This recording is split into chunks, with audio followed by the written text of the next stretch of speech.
if you want to insert a border in your Word file, first of all you have to go to Format and then click on Borders and Shading, and there you will see this dialog.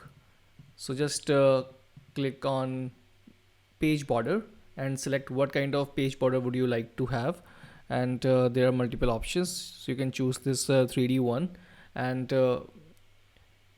here it will be applicable to the whole document. That is what you want. So, and you can also choose the border width, and should it be in art form or not, and what should be the color. So we are keeping others as default while we are increasing the width to 2.25 point.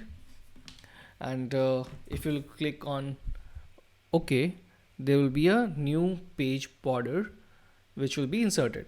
Now if you want to make it narrower, like you want to bring it towards left or right, so like you want to reduce the margins, for that you have to go to Format and then go to Document, and there you will be shown by default, okay, this is the margin, and you can reduce it to, let's say, 1 centimeter,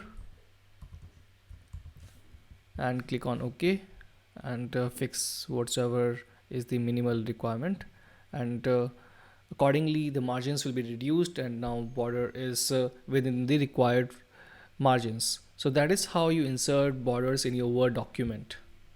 Thanks so much for watching this tutorial. If you liked it, please subscribe to our YouTube channel, and if you didn't, then leave a comment so that we can improve it further.